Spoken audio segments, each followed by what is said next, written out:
Hi, my name is Kevin Feenstra. I'm a fishing guide from West Michigan, and I'm here at Chagrin River Outfitters at the last Saturday in February to do a little fly tying. I'm going to tie a few patterns that are really good in my region for steelhead, but I think they'll be really good in this area too. I'm going to be using some natural materials. I'll tie a sculpin pattern, and I'll probably tie a shiner pattern as well.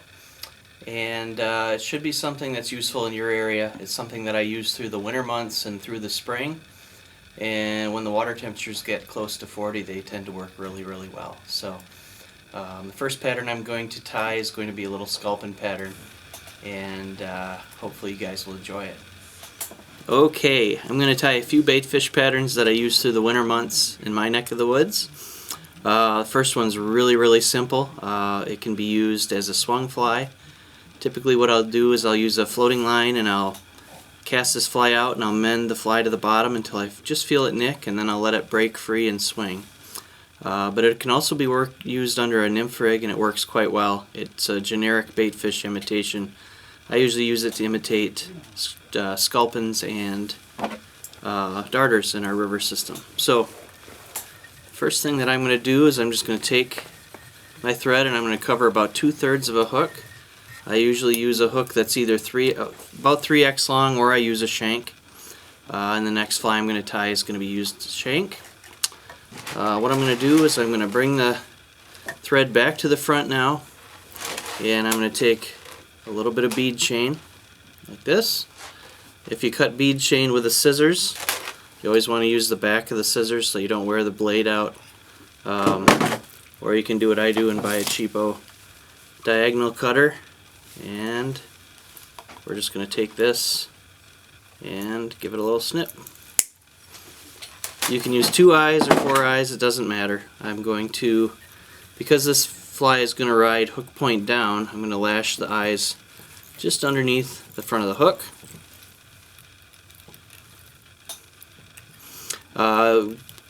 In the river that I'm on, it's a pretty big river, and during the winter months, because the cold water holds more oxygen, the fish will congregate towards the inside bends, which are slower on the river. And so I couldn't think of a name for the fly, so I just started calling it an inside bender, and that's what everybody calls it around me. So, and a lot of us use this fly all winter. It's really, really simple. I'm going to take 2 hen hackle feathers. They look like this. They could be brown, they could be green, but you want them to be mottled. And we're just going to lay one down flat on the back at this point. That's about 1/3 of the way back on the hook. And I'm going to just tie it in so that it's laying down flat. Give it a snip. Next thing I'm going to do is I'm going to take another, because I'm a cheap Dutch guy, I'm going to recycle this feather a little bit. I'm going to tie this down right on top of that feather. It just bulks up the center of the fly a little bit. So you see what that looks like, just like that. And what I'm going to do is I'm going to take a true marabou feather now, a grizzly marabou, and I'm just going to lay it on top, like so.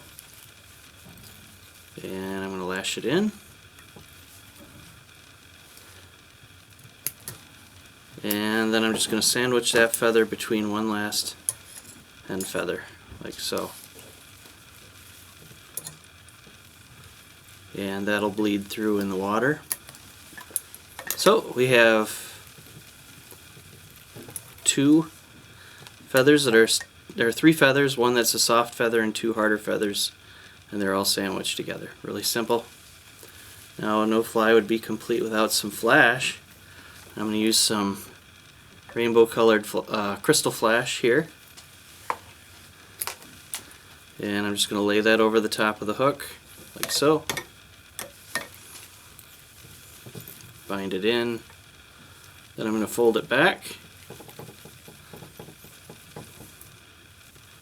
That's all there is to it. You trim it about as long as the wings, and then some holographic cranberry colored Flashabou. If I had to choose one color to go with any green fly in my rivers, it would be this holographic cranberry color. giving it a snip, tying it down,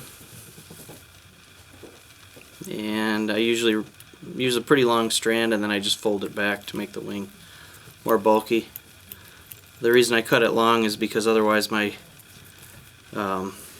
my strands of Flashabou become one big stump, and so if I cut them off long, they are a little more usable in the long run. So that's all we have. Really simple so far.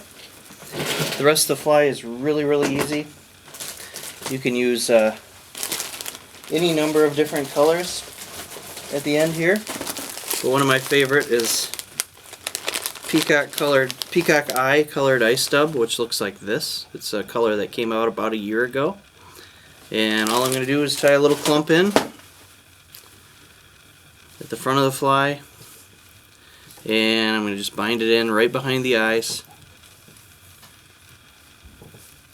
and finish it off. And that's about it for this little pattern, the inside bender, and we will call it good.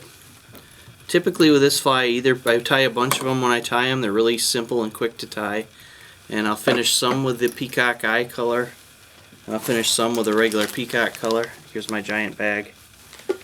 And some will be with an olive color. So very simple pattern.